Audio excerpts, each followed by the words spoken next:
আসসালামু আলাইকুম গাইস। আজ সকালে কাজে আসলাম।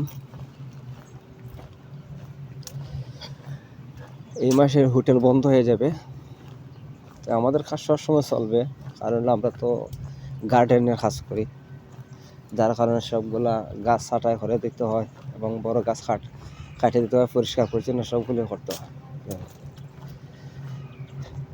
এই দেখেন, এটা একটা সিম্পলি সৌন্দর্যের জন্য রাস্তাটা বানাইছে, টুরিস্টগুলা আসা যাওয়ার করার জন্য। এগুলো হলো খেলার মাঠ। এখন মূলত গাড়ি পার্কিং রাখা হয়।